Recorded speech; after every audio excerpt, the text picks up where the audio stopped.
Graça e paz, amados, boa noite. Que alegria é saber que você está na nossa companhia, aí na sua casa, com a sua família. Esperamos que vocês estejam bem e convidamos você a ser um missionário conosco, compartilhando esse link com sua família, com seus grupos de WhatsApp, para que outras pessoas também possam ter esse privilégio de ouvir a palavra de Deus. Hoje, pela graça do nosso Pai, nós temos o nosso irmão Bruno Azen aqui conosco. O Bruno que participa do grupo dos Arautos. É um grupo que está toda semana se reunindo para afinar a pregação da palavra de Deus, estudar a palavra de Deus e aprender um pouco mais. Né, Bruno? Boa noite, graça e paz. Graça e paz, boa noite. Nós vamos orar. E assim, já de imediato, passar a palavra para o Bruno, para que ele nos traga a meditação dessa noite.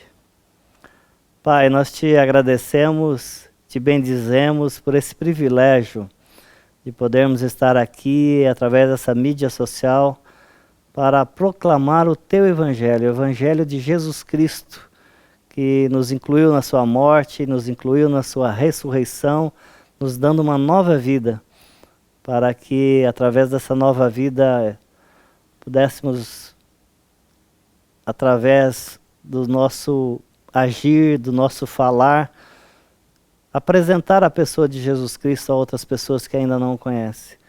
Pedimos e dependemos do Teu Espírito para isso. É no nome de Cristo que nós oramos e agradecemos. Bruno, a palavra está com você. Vamos, com certeza, continuar louvando ao nome do Senhor e glorificando a igreja com essa meditação. Amém, amém. É o objetivo da gente se reunir, né? Boa noite de novo, pessoal. O objetivo de quando a gente se reúne é esse, é glorificar o nome do Senhor, é que como igreja a gente seja edificado e que a gente possa proclamar tão grande salvação oferecida a nós de graça. E esse é o tema, é sobre isso que a gente vai tratar hoje. Fé em Jesus Cristo e o que mais? Além da fé em Cristo, o que eu preciso fazer para ser salvo? Eu vou tratar com vocês hoje, eu queria pegar uma pergunta do Catecismo Nova Cidade. E ela vai tratar exatamente desse tema, mas para falarmos dessa pergunta, eu queria colocar um pouquinho de contexto antes e falar sobre duas palavras, dois termos: justificação e santificação. O que são esses dois termos? A confusão do significado desses dois pode gerar uma doutrina muito errada, pode gerar muita religião. Então, a justificação, ela é um termo jurídico, é um termo forense que significa ser feito justo. Você é considerado justo diante de um juiz, diante de Deus. E como que a gente é considerado justo diante de Deus? É através da graça, é através do que Cristo fez por nós, não é através do que a gente vai oferecer. A justificação, ela é um presente. Jesus só nos chama a se arrepender e crer no Evangelho. Ele não pede que a gente apresente as nossas obras para isso.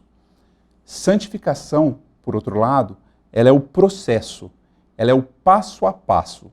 Uma vez que fomos justificados, nós somos chamados à santificação e nós somos chamados às boas obras. John Piper fala que nós nos tornamos justos em nosso comportamento, realmente vencendo as imperfeições em nossa santificação. Mas isso é após a obra de justificação. Inverter esses dois termos, isso causa heresia, isso é a base para toda religião. A confusão é tão grande quando isso acontece que eu queria compartilhar com vocês um meme que eu recebi essa semana, que dizia assim: vão se lascar. Pastora mata o marido, bispo assedia crianças, o padre desvia milhões e eu que vou para o inferno porque bebo umas cervejas? A gente sempre tenta, primeiro, se apresentar diante de Deus com a nossa justiça própria. A gente tenta mostrar o que a gente faz de bom para Deus como se isso valesse algo. O problema é que a gente não consegue manter. A gente sempre vai se achar pecador diante de Deus. E quando isso acontece, eu paro de olhar para mim e começo a olhar para a pessoa do lado. Eu quero fazer essa comparação. Eu sou ruim, eu não sou perfeito, mas tem gente pior. O Paul Washer, ele conta uma história de quando ele era pequeno, e ele fala assim: eu ganhei um uniforme novo da minha mãe, e minha mãe falou assim, vai para a escola, só que você volta direto para casa, porque eu não quero que você suje esse uniforme. Esse uniforme está limpinho, é o seu primeiro dia. Aí o Paul Washer falou, não, tudo bem. Ele foi para a escola, e saindo da escola, ele foi brincar no rio. Imagina a cor que ele ficou. O uniforme que era branco ficou marrom. Ele não tinha mais como se apresentar limpo diante da mãe dele. O que ele fez? Ele olhou para o amigo do lado, o amigo sujo igual. Ele falou, vamos comigo, vamos lá que quando a minha mãe te ver, vai aliviar o meu lado. Aí o Paul Washer chegou, na hora que ele chegou, a mãe dele já estava na porta esperando, demorou um pouquinho para chegar, né? Ela olhou, já deu aquela fuzilada, aquele olhar que sai fogo. O Paul Washer viu que estava encrencado, ele falou assim, não, mãe, antes de você ficar brava comigo, olha o meu amigo. Ela vira e fala assim, mas ele não é o meu filho. A gente não vai conseguir se justificar diante de Deus apresentando a pessoa ao lado. Não, você não vai para o inferno porque você bebe umas cervejas. Você não vai para o inferno porque você mentiu, e você não vai para o inferno nem porque você matou alguém. Você vai para o inferno porque você não glorifica a Deus. Eu fui condenado ao inferno quando eu nasci, porque eu já nasci separado de Deus. Por não dar a glória devida a Deus, nós somos condenados. Pecado tem consequência, é claro. Você mentir porque chegou atrasado num lugar não traz a mesma consequência que você matar alguém. Mas não fazer esses pecados, não cometer esses delitos, não gera vida no seu coração. Nós já nascemos mortos. Se arrependa, creia no Evangelho. Com essa base de o que é justificação e o que é santificação, eu queria entrar nessa pergunta do catecismo e nos comentários. No caso, João Calvino, que faz esses comentários. A pergunta é assim: os que têm fé em Cristo devem buscar a salvação pelas próprias obras ou em outro lugar? Você tendo fé em Cristo, você vai para as obras ou para qualquer outro lugar buscar salvação? E a resposta do catecismo é breve. Não, não devem. Pois tudo o que é necessário à salvação se encontra em Cristo. Buscar a salvação pelas obras é negar que Cristo seja o único Redentor e Salvador. A salvação é 100% por Cristo. Você não acrescenta nem 0,0001%. Porque se você acrescentar esse 0,001%, Jesus Cristo não é o único Salvador. E pela nossa condição de pecador e de totalmente caído, se eu apresentar o meu 0,0001%, eu estou condenado ao inferno. Mas a obra de Cristo, ela é completa. Não é Deus fez a sua parte e agora você tem que fazer a sua. Porque se você tiver que fazer a sua parte, no fim das contas, você é o responsável pela sua salvação. Imagina a seguinte situação. Tem duas pessoas se afogando e alguém vê e joga duas boias, uma para cada uma. Só que a boia é curta, não chega até a pessoa. Então, uma sabe nadar, a outra não sabe nadar. A que não sabe nadar, ela vai afundar. A que sabe nadar, ela consegue chegar até a boia. Se agarra e quem está em terra consegue puxar e salvar essa pessoa. Qual foi o fator determinante para a salvação de uma e para a morte da outra? Foi a habilidade que cada uma tinha. Uma sabia nadar, a outra não. Então, no fim das contas, por mais que a boia tenha feito parte da salvação deles, a salvação está em o que você é capaz de fazer. Vamos ler o texto de Gálatas 2,16. Sabendo, contudo, que o homem não é justificado pelas obras da lei, mas mediante a fé em Cristo Jesus, também temos crido em Cristo Jesus, para que fôssemos justificados pela fé em Cristo, e não pelas obras da lei, pois pelas obras da lei ninguém será justificado. Observa o termo justificado aí, ser considerado justo. Então Paulo está dizendo que, como a gente sabe que Deus vai ver a gente através do Filho, como ele sabe que nenhuma obra pode dar vida, então ele se agarra ao Filho, ele crê em Jesus. Porque é assim que a gente é salvo, não é fazendo as obras da lei. Romanos 3, 19 e 20 vai dizer por que a lei existe. Se ela não salva, por que ela existe? Ora, sabemos que tudo o que a lei diz ao que vive na lei, o diz para que se cale toda a boca, e todo mundo seja culpável perante Deus, visto que ninguém será justificado diante dele por obras da lei, em razão de que, pela lei, vem o pleno conhecimento do pecado. Tudo o que a lei diz é para que a gente cale a boca, para que a gente se torne culpável perante Deus. Você vê que você não consegue fazer, e quando você se apresenta diante de Deus, você sabe que você não tem o que oferecer. Você cala a boca.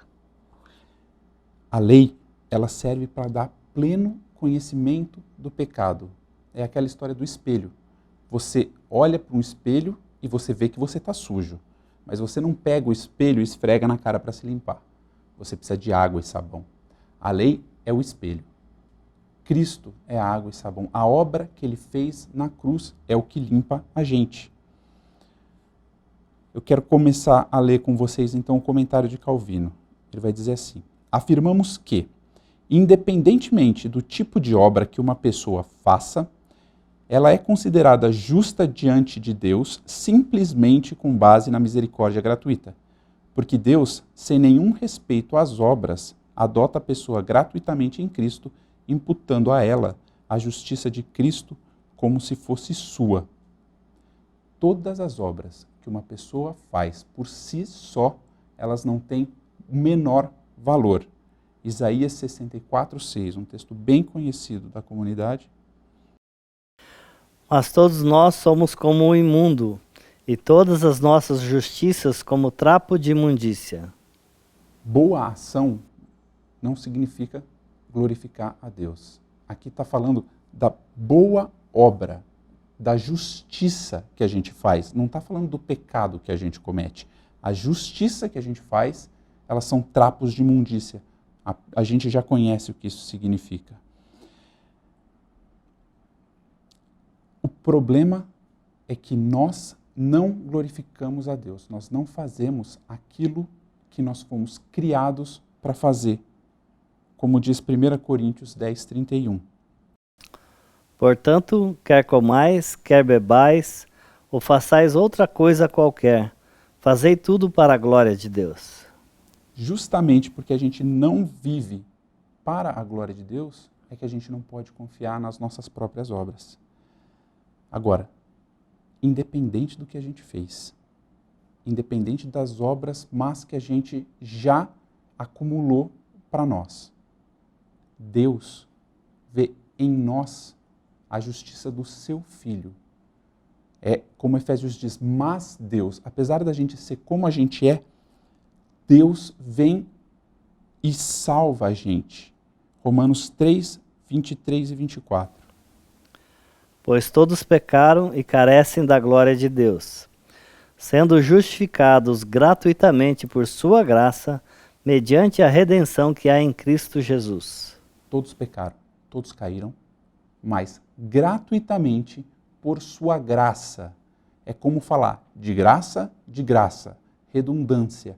Mas Paulo está deixando claro que não é o que a gente faz. E Bruno, e ainda bem que ele não desiste de nós, né? Apesar de nós sempre não dependermos dele totalmente o dia todo, né?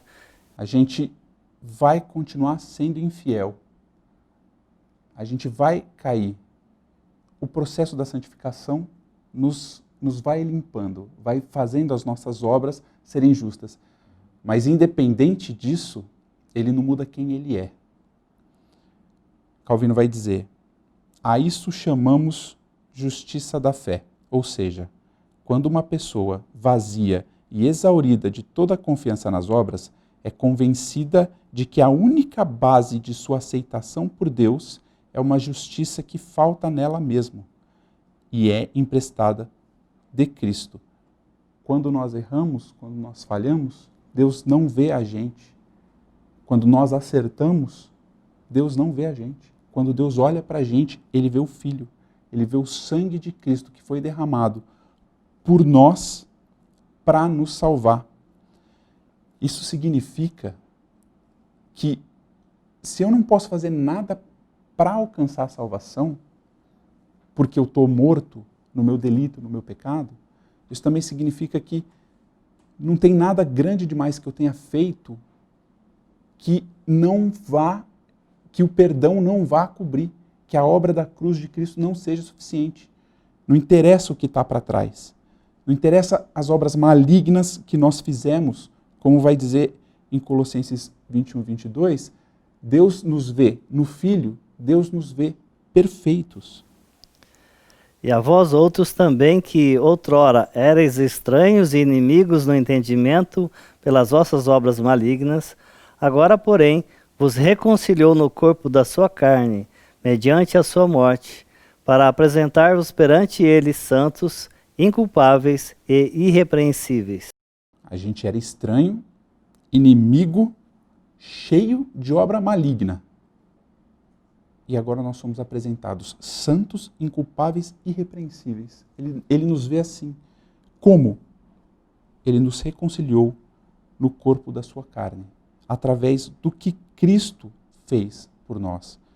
Calvino vai dizer que o ponto em que o mundo se desvia, e que esse erro tem prevalecido em quase todas as eras, é imaginar que o homem, por mais parcialmente defeituoso que seja, ainda tem algum grau de merecimento do favor de Deus por suas obras. Você é mau, mas não tanto a ponto de que Deus não veja alguma coisa em você que vale alguma coisa. Não, lá no fundo, alguma coisa em mim ainda agrada a Deus. Se isso é verdade, Jesus é um acessório para a salvação. É a história da boia, das pessoas se afogando. Jesus, ele oferece uma salvação que não é suficiente. Ele é um objeto inerte. Ele está lá, parado. Você precisa nadar porque você tem esse mérito, porque você consegue chegar nesse lugar. Para de tentar oferecer alguma coisa para a tua salvação. Jeremias 13, 23. Pode acaso o etíope mudar a sua pele ou o leopardo as suas manchas? Então podereis fazer o bem, estando acostumados a fazer o mal? Você consegue fazer boas obras tanto quanto você consegue mudar a cor da tua pele. Tanto quanto um leopardo pode tirar a mancha que ele tem. Ah não, eu ainda acho que eu consigo. Jeremias 17, 9. Enganoso é o coração, mais do que todas as coisas, e desesperadamente corrupto. Quem o conhecerá? Seu coração ele vai enganar até você mesmo. A palavra diz, quem o conhecerá? O seu coração te engana. Calvino diz, Deus nos reconcilia consigo, não por considerar nossas obras, mas somente por Cristo e pela adoção gratuita. Torna-nos seus filhos e não filhos da ira. Que forte isso. Se Deus olhasse para as nossas obras, não encontraria razão para nos amar.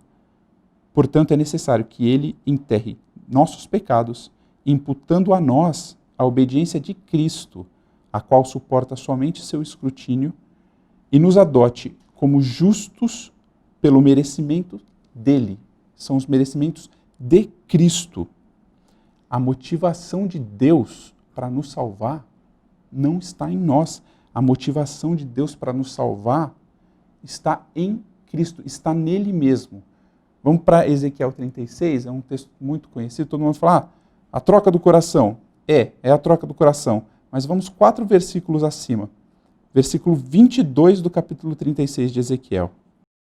Dize, portanto, à casa de Israel, assim diz o Senhor Deus, não é por amor de vós que eu faço isto, ó casa de Israel, mas pelo meu santo nome, que profanaste entre as nações para onde fostes. Não é por amor de vós que eu faço isso. Vocês só profanam o meu nome. Vocês só dão desonra. Eu faço isso por amor de mim mesmo, por amor ao meu santo nome. E sim, é aquela passagem do dar-vos-ei coração de pedra, aliás, dar-vos-ei coração de carne, tirarei de vós coração de pedra. Ele fala isso, ele vai falar que a base, a raiz da motivação da nossa salvação não é a gente, não é o amor que ele tem por nós. Ah, então Deus não ama a gente. É isso que está falando aqui? Não é isso que está falando. Deus ama a gente tanto, ele amou o mundo de tal maneira que deu o seu Filho para que todo aquele que nele crê não pereça, mas tenha vida eterna. Na verdade, o que esse texto está falando é que ele ama a gente tanto que não depende da gente. Isso é um alívio. Isso é o que você falou agora há pouco. O amor dele não vai mudar, porque o amor dele não é com base em quem eu sou. O amor dele é com base no caráter dele. E é um caráter imutável. Timóteo, em 2 Timóteo, Paulo vai dizer que se a gente é infiel, ele permanece fiel. Porque de maneira nenhuma ele pode negar-se a si mesmo. Então não interessa o que a gente faça, ele vai continuar sendo quem ele é. E para que não tenha dúvida disso, ele vai dizer a mesma coisa no versículo 32 ainda de Ezequiel 36. Não é por amor de vós, fique bem entendido que eu faço isto, diz o Senhor Deus. Envergonhai-vos e confundi-vos por causa dos vossos caminhos, ó casa de Israel. Deu para entender? Não é por amor de vós, que fique bem entendido. O amor dele é com base em quem ele é. Calvino termina dizendo, essa é a doutrina clara e uniforme da Escritura, testemunhada, conforme Paulo diz, pela lei e pelos profetas. Para concluir, eu queria compartilhar com vocês e pedir para que Deus nos livre de acrescentar qualquer coisa à obra da salvação que Cristo fez por nós. A obra já foi perfeita, ela foi completa. Jesus consumou, está consumado, foi feito. É uma graça que a gente não consegue entender. A gente tem uma mente, a gente vive em um lugar muito meritocrático. Você merece, você ganha. Você não merece, você não ganha. Aí chega uma salvação desse tamanho para a gente, de graça, e eu não consigo entender. Eu posso não entender, mas ela é real. Eu não posso anular ela. Eu não posso desprezar algo tão grande, porque isso tem consequências muito, muito sérias. Gálatas 2, 21. Não anulo a graça de Deus, pois se a justiça é mediante a lei, segue-se que morreu Cristo em vão? Se a justiça é mediante a lei, a morte de Cristo foi em vão. É muito forte considerar que Cristo sofreu naquela cruz, que ele bebeu até a última gota da ira de Deus, que ele levou sobre si os meus pecados, que ele morreu por mim, que ele me fez morrer. 3 dias depois, ele ressuscita, me dá uma nova vida. E eu, por não entender e não aceitar a graça, eu torno isso nulo, eu torno isso vão.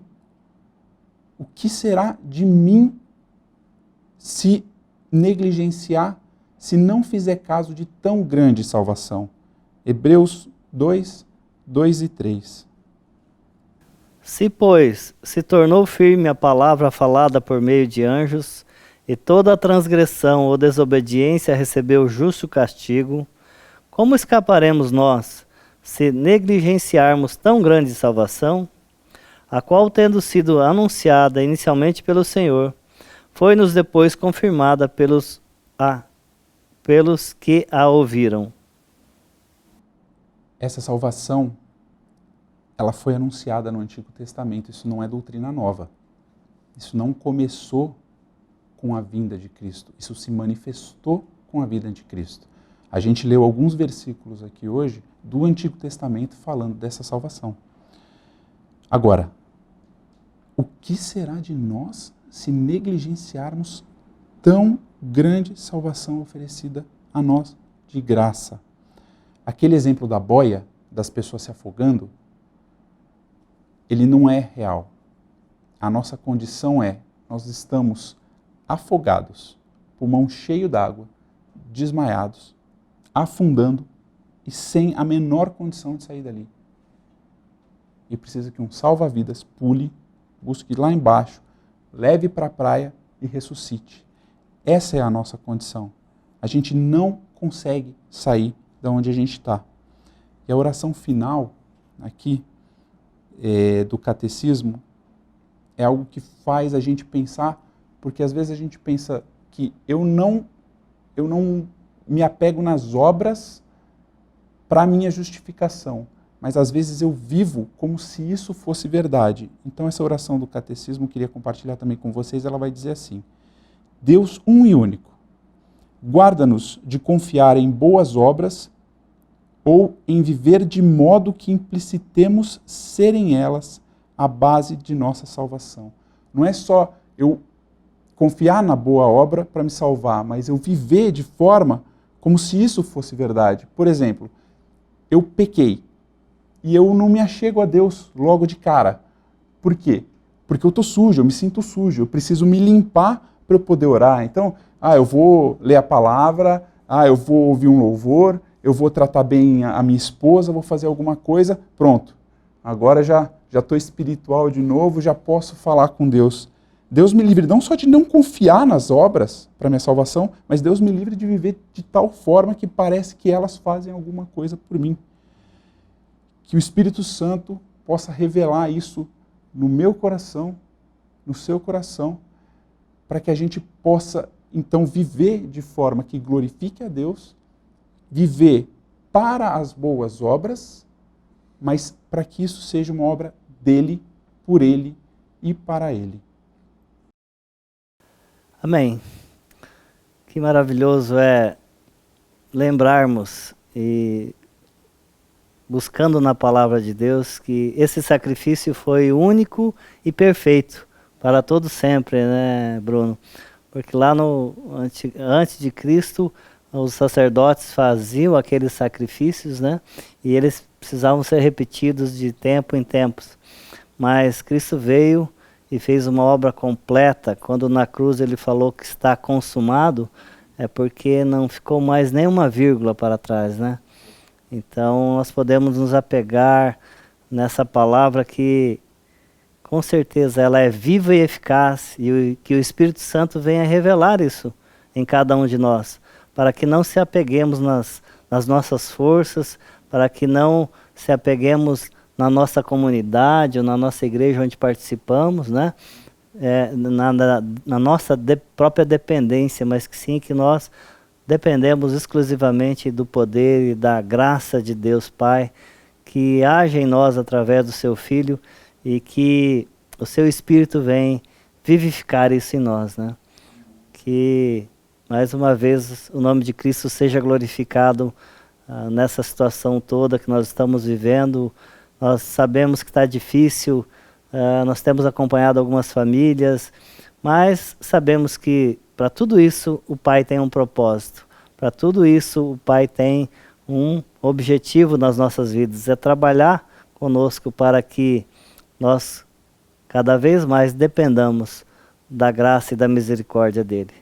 Um grande abraço a você, Deus continue te abençoando.